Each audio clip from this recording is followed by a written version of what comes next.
할렐루야. 우리 좌우에 계신 분들 인사드리겠습니다. 지난주보다 더 멋있어지셨습니다. 사실 처음 뵌 분이 있잖아요. 네, 제가 오늘 이발을 하고 왔더니 아이고야, 이 뭐 하나님이 영광 받으시는 주일인데 제가 오늘 좋은 이야기는 다 듣고 다니고 있습니다. 심지어 회춘했다. 네. 좀 전에 이렇게 머리를 짧게 안 깎다가 이제 여름이 되어서 확 깎았더니까 우리 성도님들이 뭐 어떤 분은 목사님 총각 같아요. 밥 사드려야 되겠어요. 네. 자, 우리가 신앙생활을 할 때 체험을 하게 됩니다. 그런데 어떤 체험은요, 이게 성경을 통하여 이 체험이 이해되는 체험이 있지만 대부분의 체험은 잘 이해되지 않고 성경의 말씀으로도 이게 무슨 체험인지 알지 못할 때가 있어요. 보통 우리 성도님들이 꿈 이런 걸 많이 꾸셔요. 그래서 신방을 하다 보면 안 좋은 꿈을 꾸었다고 어떡하냐고. 그래서 제가 괜찮습니다. 그 개의치 마세요. 별 상관없습니다. 네, 그 꿈 꿨다고 뭐 내 신상에 무슨 일이 있거나 그런 일 전혀 없으니까 걱정하지 마시라고. 여러분, 우리는 꿈을 꾸고 나서 괜히 그 꿈에 매여가지고 이게 잘못되면 어떡할까 노심초사할 때가 있습니다. 여러분, 신앙생활은 그런 꿈을 꾸거나 뭔가 보이거나 그걸 쫓아가는 게 신앙생활이 아닌 거예요. 제가 좀 이해를 돕기 위해서 저희 집안에 우리 카톡방이 있습니다. 저희 친척들이 다 한 카톡방에 서로 채팅을 하거든요. 대화를 주고받는데 거기에 장로님 되시는 외삼촌이 한 며칠 전입니다. 얼마 안 됐습니다. 경이로운 체험을 했다고. 도대체 이걸 어떻게 받아들여야 되느냐. 그래서 우리 친척들에게 공개한 그게 있어요. 그거 제가 한번 읽어드릴게요. 일어나서 시계를 보니 4월 14일 밤 12시 15분 정도였다. 이 일을 어떻게 설명해야 하나. 누구인지 알 것도 같으나 정확히 누구였다고 특정할 수 없는 한 아이가 지금껏 본 적 없는 밝은 어떤 공간에서 절제하지 못하고 나뒹굴며 기도하고 있었다. 나는 나뒹구는 그 아이를 절제시키려고 애를 쓰는데 갑자기 벼락치는 것과 같은 엄청난 소리와 환한 빛에 놀라 그 아이를 붙잡은 채 고개를 돌려 뒤를 돌아보니 뭐라 표현할 수 없는 빛의 덩어리, 감히 바라볼 수조차 없는 장엄한 빛의 덩어리가 황홀스럽고 두렵게 느껴졌다. 그 순간 그 빛의 정체가 예수님임을 직감하였고 나는 그저 놀랍고 두렵기만 한 빛의 덩어리를 바라보기만 할 뿐 생각과 몸이 굳어져 아무것도 할 수 없었다. 꿈이 아닌 이상한 체험에서 깨어 조금 두렵기도 하고 신비롭기도 한 이 상황을 생생하게 떠올리며 이 글을 쓴다. 그러면서 이렇게 질문을 달았습니다. 오늘 밤 조금 전에 이 일을 어떻게 받아들여야 하나? 대체 두렵고 경이로운 빛의 덩어리는 무엇이란 말인가? 이 신비로운 빛의 정체를 어떻게 설명해야 될까? 제가 질문 드렸습니다. 어떻게 설명해야 될까? 꿈 같은 것 같기도 하고, 그런데 꿈이라고는 너무 깊은 잠에 든 것도 아닌데, 이제 막 잠이 들었는데 이런 체험을 한 것을 카톡방에 올렸어요. 여러분, 이걸 다 공개했기 때문에 제가 이거 답을 달기는 달아야 되는데 공개적으로 달기는 그렇고, 그래서 개인적으로 우리 삼촌 장로님께 따로 들어가서 장문의 답을 달았어요. 그 결과 저희 삼촌이 뭐라고 그랬냐면 이제 해답을 얻었다. 마음이 후련하다. 그러시더라고요. 여러분, 말로 설명할 수 없는 체험 있습니다.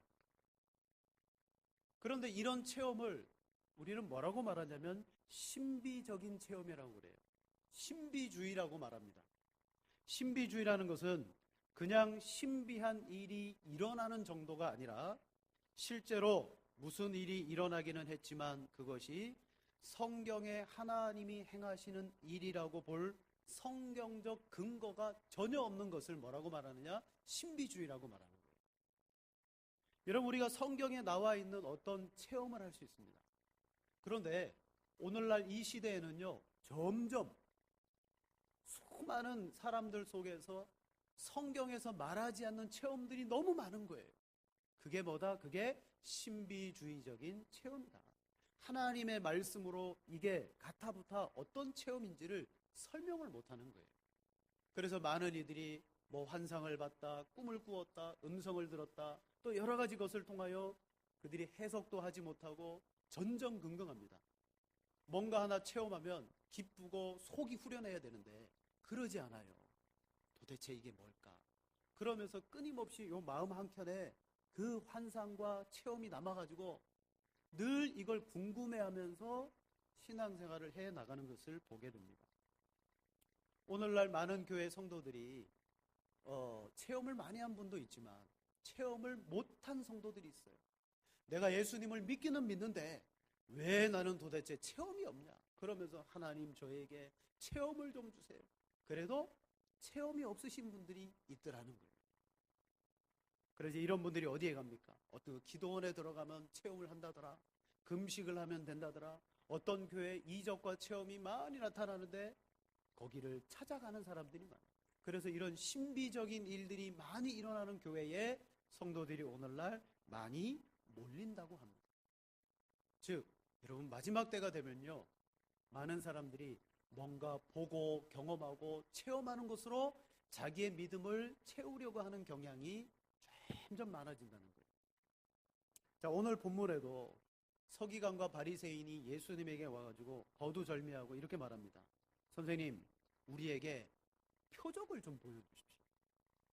여러분, 표적이라는 것은요, 어떤 인격이나 사물을 다른 것으로부터 두드러지게 구별해주는 표시를 말해요.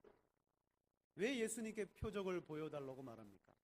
사람들이 예수님을 메시아라고 하는데 당신이 진짜 메시아면 우리에게 이 시간 표적을 보여주면 우리가 그걸 보고 믿겠다는 거예요. 어떻게 보면 그들은 예수님에게 조금 한 발짝 다가갔어요. 그냥 뒤에서 비방하는 사람이 아니라 한 발짝 다가가서 예수님 보여주시면 우리가 믿을 테니까 좀 그렇게 해 주십시오. 그랬더니 예수님이 그들에게 뭐라고 말합니까? 자, 오늘 성경 우리 39절 말씀 함께 읽겠습니다. 예수께서 대답하여 이르시되 악하고 음란한 세대가 보일 표적이 없느니라. 아멘. 악하고 음란한 세대가 표적을 구하라. 즉 바리새인과 서기관들을 통칭해서 너희들은 악하고 음란한 세대다. 그래서 표적을 구하고 있다. 오늘 성경은 이 세대를 두 가지로 이야기합니다. 첫 번째는요, 너희는 악한 세대다. 예수님의 책망 속에는 세대라, 너희는 악하고 음란한 세대다, 이런 표현을 쓰는데, 세대라는 의미 속에는요, 뭐 계층, 뭐 우리 세대, 다음 세대, 그런 뜻도 들어있겠지만 예수님이 말씀하시는 뜻은 뭐냐면 너희는 이런 부류다. 악하고 음란한 부류다. 그러므로 너희는 그 부류 속에서 그걸 추구하고 있다. 그 말씀을 하고 있어요. 여러분, 참된 말씀을 따르는 부류가 있는가 하면 말씀과 함께 체험과 이적을 경험해야 돼. 그러면서 체험, 이적을 동반하여서 때로는 말씀이 앞서기도 하고 체험이 뒤에 가기도 하고 체험이 말씀보다 우선되기도 하고 뭐 그런 부류들이 있다는 거예요. 그래서 예수님은 너희는 표적을 보고 체험을 하고 그것으로 믿으려고 하는 부류다. 너희는 악하고 음란하다. 첫 번째 예수님이 악하다라고 그렇게 책망했습니다. 여러분, 악하다, 악한 사람, 우리 그런 사람이 어떤 사람인 줄 알죠?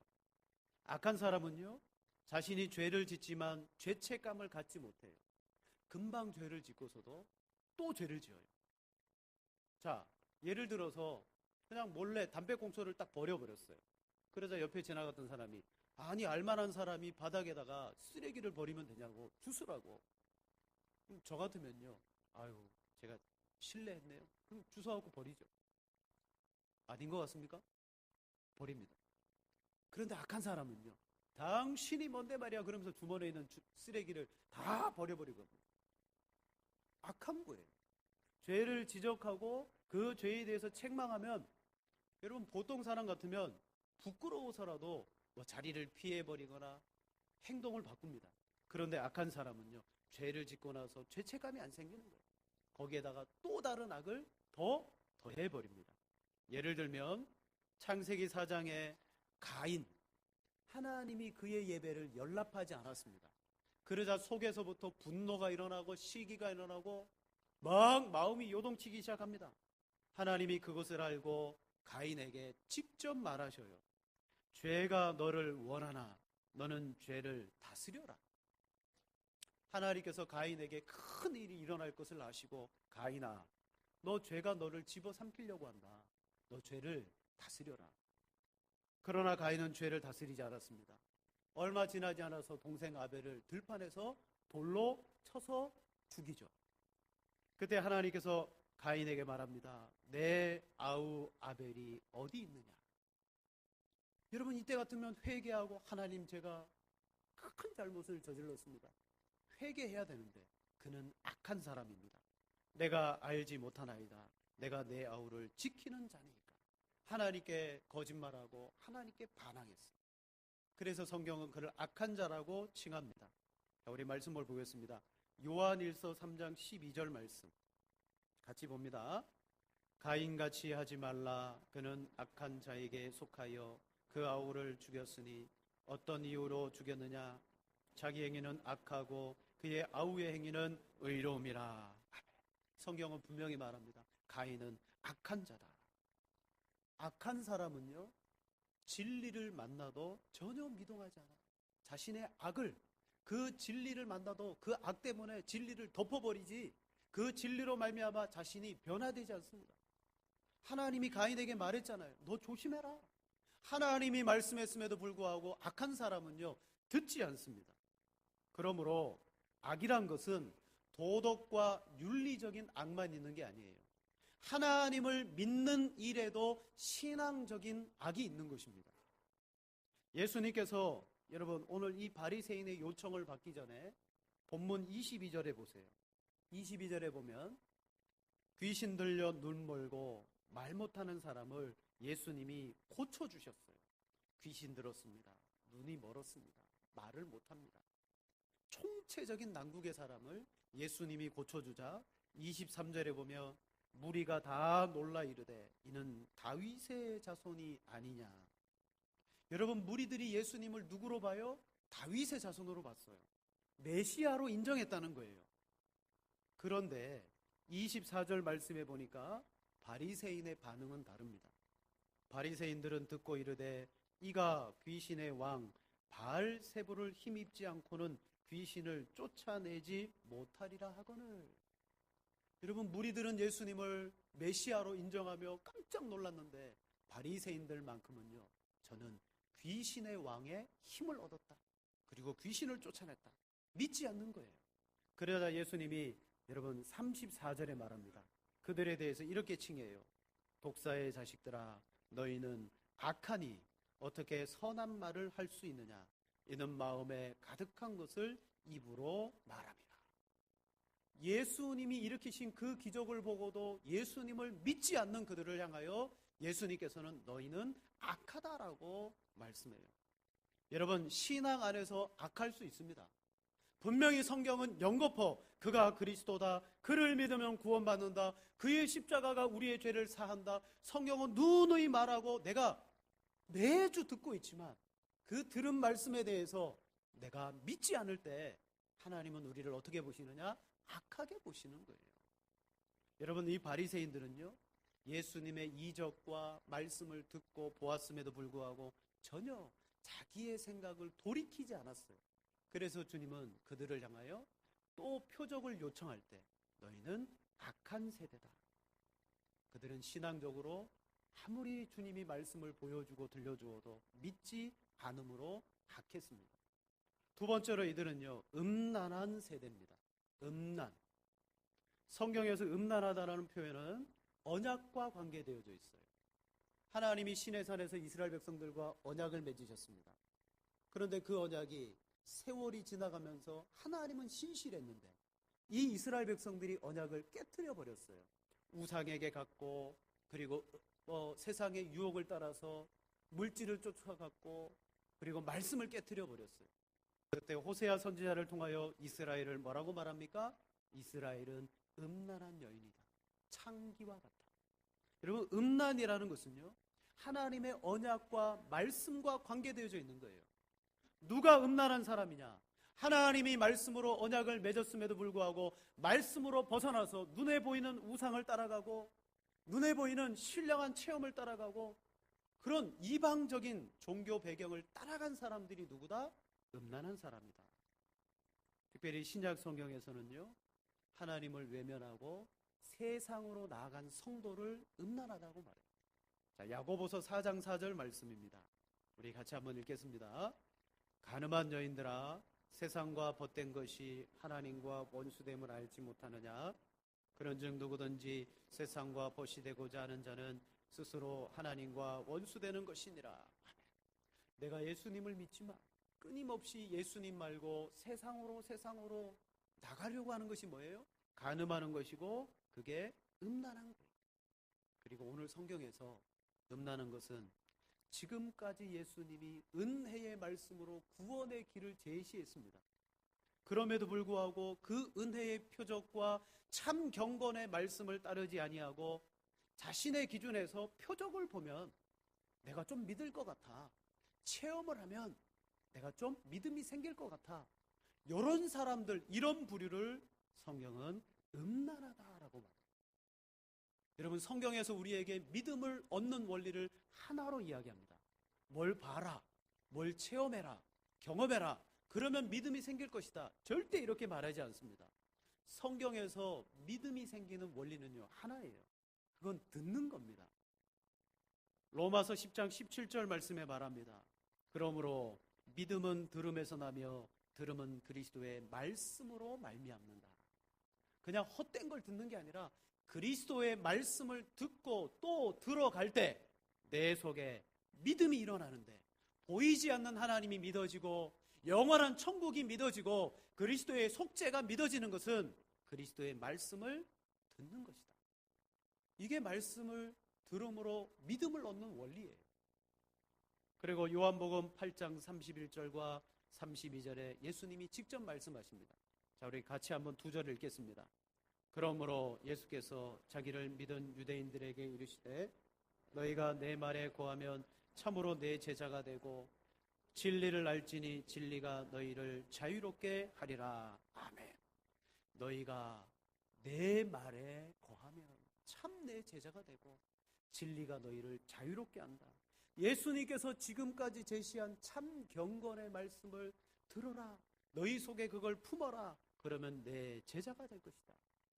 하지만 바리새인과 서기관들은요, 여러분, 이 두 사람들의 공통적인 특징이 있다면 율법과 말씀을 연구하는 사람들, 하나님의 말씀을 연구하는 사람들인데 이들이 주님의 말씀에 집중하지 않습니다. 그리고 뭘 보여달라? 우리를 위해 특별한 표적을 보여달라. 그러면 우리가 진짜 당신을 믿겠다. 여러분, 정말 이 사람들이 표적을 보여주고 체험하고 경험하면 예수님을 믿을 수 있을까요? 아니에요. 예수님이 지금 너희는 악하고 음란하다 라고 말했을 때 이미 결정났습니다. 내가 너희에게 뭔가 더 보여주고 체험시켜줘도 너희는 나를 믿지 않는다. 진짜 믿는 사람은 말씀을 듣고 믿는 것이다. 여러분, 마태복음 8장에 보면 로마 백부장의 이야기가 나옵니다. 자, 먼저 여러분에게 하나 질문을 드립니다. 우리가 예수님을 믿을 때 내가 아무런 체험이나 경험이 또 특별한 어떤 신비를 경험하지 않아도 하나님의 말씀만으로 충분히 우리는 믿고 구원받을 수 있습니까? 그죠? 구원받을 수 있습니다. 말씀을 믿으면 더 이상 체험과 경험을 하지 않아도 충분히 우리는 구원받을 수 있습니다. 그걸 성경은요, 이방인 백부장을 통하여 우리에게 보여주어요. 마태복음 8장에 보면 로마 군대 백부장이 예수님께 다가가서 이렇게 말합니다. 예수님, 내 종이 심하게 중병이 들었습니다. 중풍병으로 괴로워하고 있습니다. 이 말만 했어요. 그러자 예수님이 말합니다. 가자, 내가 가서 고쳐주겠다. 얼마나 좋아요. 예수님이 우리 집에 와가지고 그 하인을 고쳐준대요. 그러면 예수님을 경험할 기회가 되고 예수님을 체험할 기회가 되는 거예요. 저 같으면요, 예수님 제가 앞장서겠습니다. 그리고 얼른 갈 거예요. 왜? 내 인생에 예수님을 놀랍게 경험할 기회가 되니까. 그럼에도 불구하고 백부장은 뭐라고 말합니까? 주여, 내 집에 들어오심을 나는 감당하지 못하겠사오니 다만 말씀으로만 하옵소서. 그러면 내 하인이 낫겠사옵나이다. 여러분, 이 백부장은요, 체험하기를 원하지 않고 예수님을 통하여 신비를 경험하기를 원하지 않았어요. 아마 저 같으면 이 신비를 경험했다가는 평생 간증할 거예요. 아, 우리 집에 예수님이 들어왔는데 말이야. 그러면서 예수님이 그 우리 종에게 이렇게 해가지고 낫게 했어. 내가 그 옆에 있었거든. 내가 다 봤어. 평생 그걸 간증할 거예요. 그런데 이 백부장은요, 아닙니다, 예수님. 안 오셔도 됩니다. 말씀만 하십시오. 그러면 내 하인이 낫겠습니다. 여러분, 이 백부장을 통하여 보여준 중요한 원리가 뭐예요? 우리는 체험과 경험하지 않아도 예수님의 말씀만 제대로 믿게 되어지면 우리는 분명한 신앙을 가질 수가 있다는 거예요. 그런데 이 신앙이 어떤 신앙입니까? 예수님이 깜짝 놀라는 신앙이에요. 내가 이만한 믿음을 이스라엘 중에서 만나보지 못했다는 거예요. 자, 바리새인, 서기관, 이스라엘을 대표하는 분파들입니다. 근데 이런 사람들이 예수님께 체험해달라, 표적을 보여달라고 말하는 거예요. 놀랍지 않나요? 이방인 백부장이 말씀만으로 여러분 예수님을 믿겠다라고 고백했습니다. 사랑하는 성도 여러분, 하나님은 우리에게 완성된 계시의 말씀을 주셨습니다. 바울이 디모데에게 이야기하듯, 디모데야, 너는 어려서부터 이 성경을 배웠다. 이 성경은 너를 능히 구원에 이르게 한다. 그리고 너를 온전하게 구비하여 하나님의 사람으로 능력을 갖추게 한다. 그게 이 성경이다 라고 말합니다. 우리를 구원하게 하고 우리를 온전하게 하는 책이 성경이에요. 그래서 사도 바울은 고린도전서 4장에 하나님의 말씀의 일꾼은 말씀 밖을 넘어가지 않는다 그랬습니다. 항상 말씀 안에 머물러 있는다 그랬어요. 오늘 우리가 하나님의 사람이라면 어떤 체험이나 신비를 추구하기보다는 하나님, 저에게 더 말씀을 알게 해 주옵소서. 여러분, 신은 우리가 말씀을 안다라고 말하지만 얼마나 많은 말씀들을 모르는지 몰라요. 저도 몰라요. 그러면서 말씀을 제쳐놓고 체험하면 꼭 내가 믿을 것 같죠? 절대 아니라는 거예요. 그런데 오늘날 신비주의, 은사주의, 오순절주의, 제3의 물결, 기타 여러 가지 기독교 안에 어떤 체험을 강조하는 사람들 가운데 뭐라고 말하는 사람들이냐면, 이런 경험을 하지 못한 사람은 영적인 깊이를 모르기 때문이다, 그렇게 말합니다. 그러면서 고린도전서 2장 14절 말씀을 근거로 제시해요. 나는 이런 걸 체험했다. 그러나 여러분에게 아무리 이걸 이야기하고 말해도 여러분이 이해를 못한다. 왜? 너희는 육적인 사람이기 때문이다. 자, 우리 한번 같이 읽겠습니다. 육에 속한 사람은 성령의 일을 받지 아니하나니 그에게 어리석게 보임이여 그는 그것들을 알 수 없나니 그러한 일은 영적으로 분별되기 때문이라. 아멘. 사람들은 말해요, 내가 체험한 것은 신비한 영적인 역사인데 당신들은 육에 속한 사람이기 때문에 내가 체험한 이것을 어리석게 보죠. 그리고 또한 이것을 알지 못하죠. 왜냐? 이런 일은 영적으로 분별되기 때문에 나는 체험하고 알지만 당신들은 이런 성령의 영적인 일을 모릅니다. 그런데 여러분, 이 구절의 말씀은요, 성령의 은사를 체험하거나 신비를 체험한 그걸 이야기하는 게 아니에요. 집에 돌아가셔서 꼭 문맥을 보세요. 고린도전서 1장부터 이 2장 어간에 무슨 내용이 있느냐? 하나님의 신비, 그리스도, 하나님의 지혜, 예수님의 십자가는 육계의 사람들은 그 십자가를 받을 수 없다는 내용입니다. 지금 성령께서 하시는 일이 뭐예요? 성령의 일이 뭐예요? 성령의 일은 말씀을 통하여 예수 그리스도를 확실하게 보여주시는 일이에요. 그런데 육에 속한 사람은요, 그걸 받지 않는다는 얘기죠. 어리석어서 예수님의 십자가를 어리석게 본다는 그 말씀이에요. 그래서 영적인 이런 일은 영적으로 분별된다. 내 지혜와 지식과 세상의 지혜로는 분별되지 않으므로 성령을 통하여 분별되는 역사가 일어나야지만 예수 그리스도의 십자가가 지혜란 것을 알게 된다. 이 말씀하는 거예요. 우리가 신비한 체험을 했기 때문에 당신은 몰라, 나는 알아. 그 말씀이 아니라는 거예요. 사랑하는 여러분, 오히려 말씀의 신앙이 아니라 신비적 체험의 신앙을 갈망하며 그것을 쫓아가는 사람들을 예수님은 뭐라고 말하느냐? 악하고 음란한 부류다라고 말해요. 로이드 존스 목사님이 이런 신앙, 체험을 하기 원하고 경험하기 원하고 감정적인 뭔가를 받기 원하고 그런 사람들의 신앙에 대해서 이렇게 말씀했습니다. 들어보세요.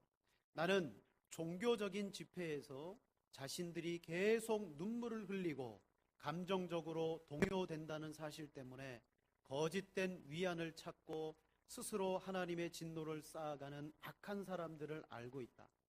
나는 결코 악한 자가 아니다. 그렇지 않고서야 내가 어떻게 이런 반응을 보일 수 있겠는가라고 그들은 주장할지도 모른다. 그러나 그것은 잘못된 추론이다. 그들의 감정적인 반응은 그들 스스로에게서 나온 것이다. 그들이 진리의 말씀에 바른 반응을 했다면 분명히 그들의 삶이 변했을 것이다. 여러분, 로이드 존스 목사님은요, 어떤 특별한 집회에서 사람들이 그 집회에 들어가 눈물을 흘리고 감정적으로 동요되는 것을 악한 것으로 이야기합니다. 왜? 여러분, 눈물과 감정적인 동요 일어날 수 있습니다. 왜 악한 거냐? 끊임없이 그 자리에서 눈물 흘리고 감정적인 동요되는 것을 자기가 변했다, 하나님을 내가 온전히 믿는다, 그 표시로 받아들인다는 거예요. 그런데 그들의 삶을 돌아가 보면 그들은 전혀 삶이 변화되지 않는다는 거예요. 눈물을 흘릴 뿐이라는 거죠. 스스로 속고 있는 거예요. 내가 눈물을 흘리고 감정이 격하기 때문에 내가 뭔가 신비한 것을 알고 있다는 식으로.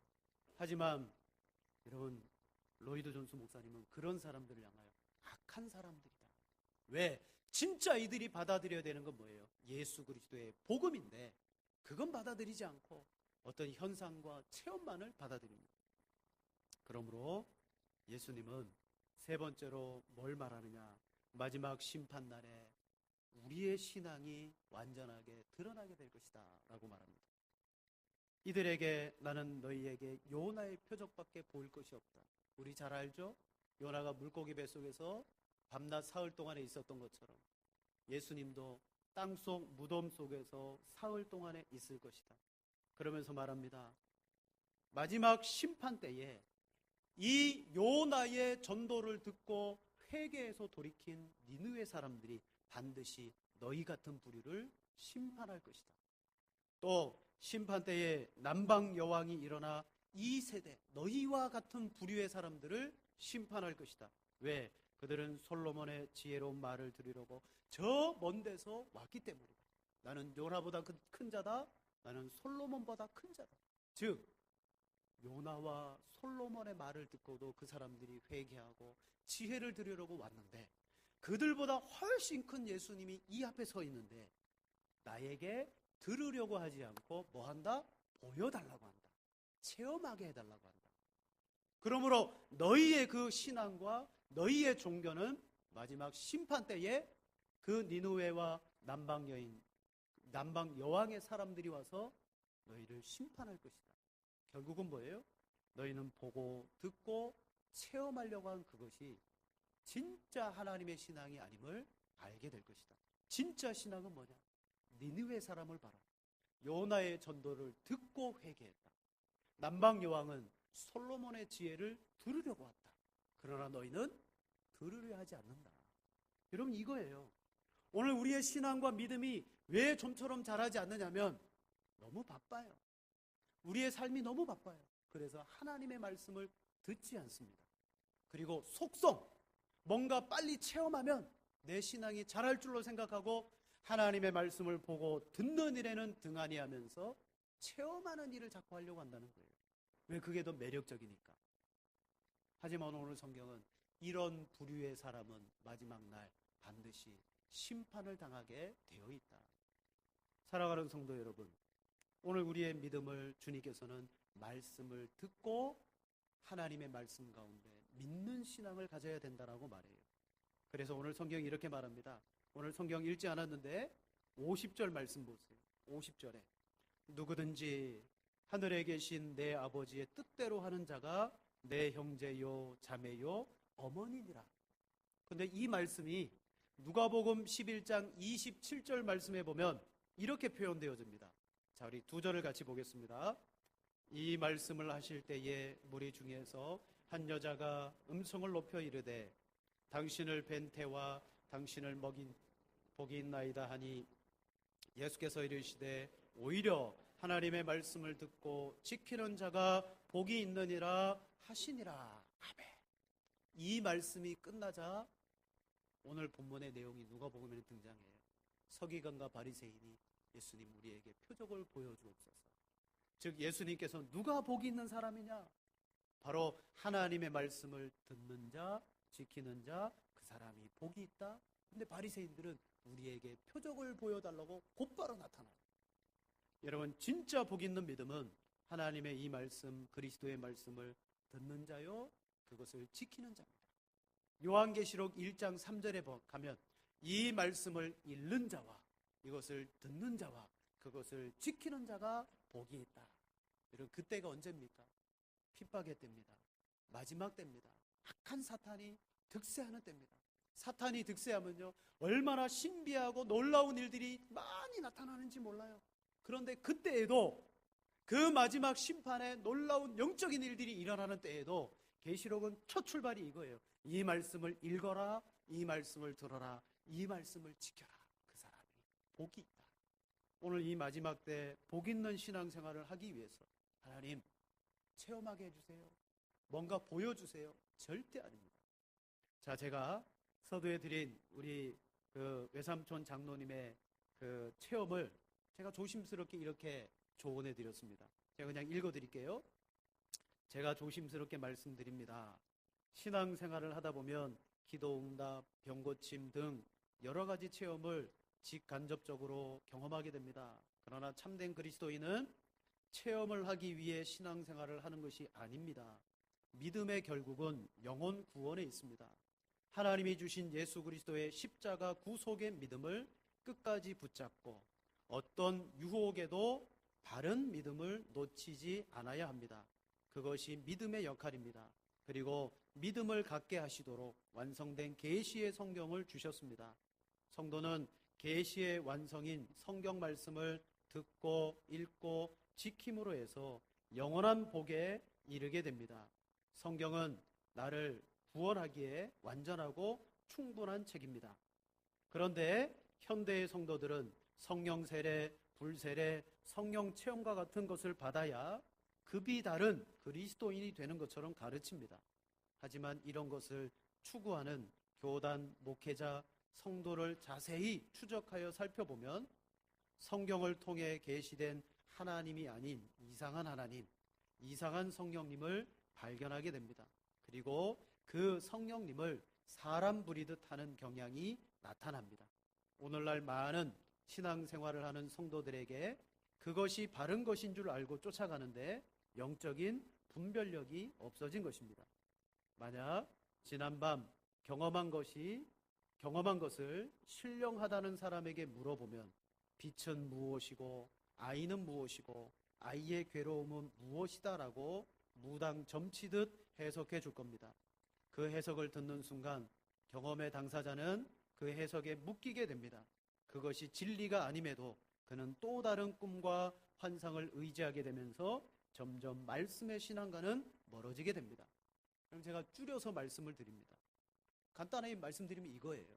뭔가를 체험했습니다. 보았습니다. 이게 뭐지? 빛은 뭐지? 괴로워했던 아이는 뭐지?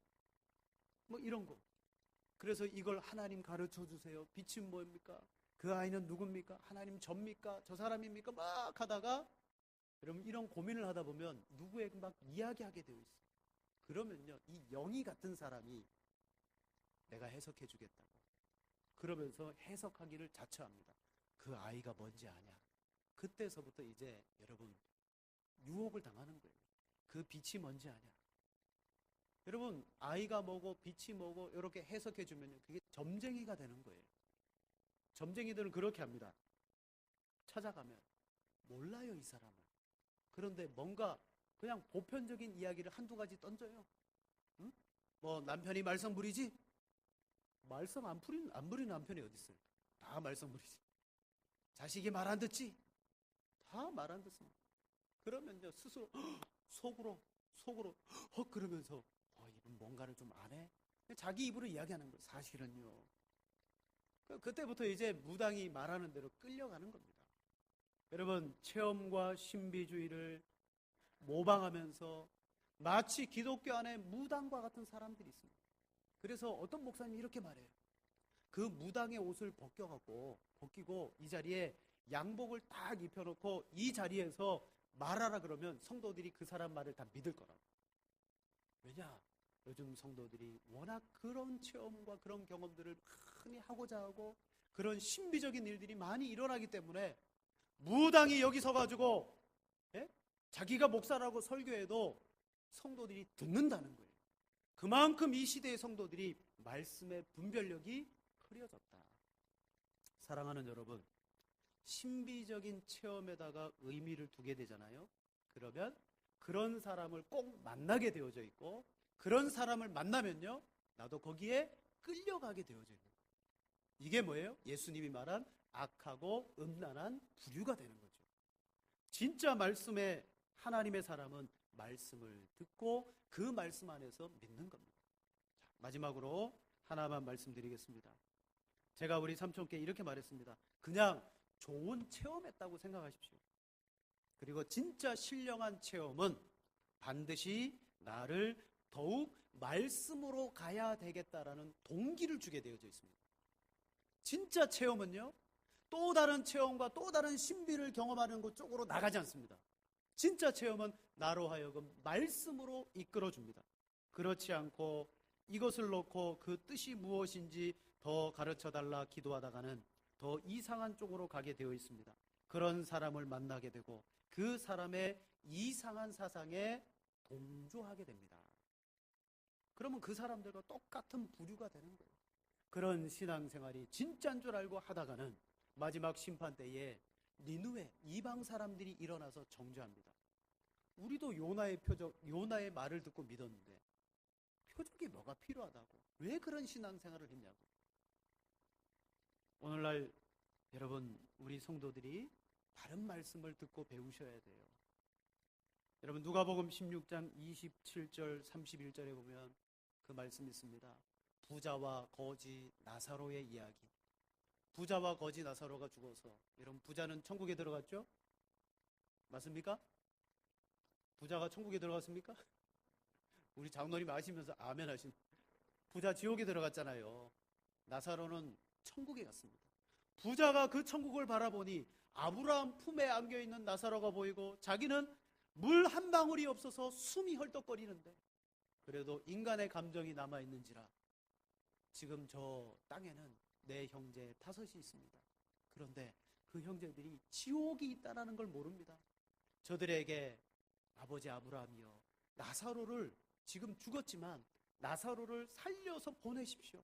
그러면 죽은 자가 살아서 일어나는 기적을 체험하면 내 형제들이 그 나사로를 보고 믿을 겁니다. 진짜 믿을까요? 자, 우리 말씀을 보겠습니다.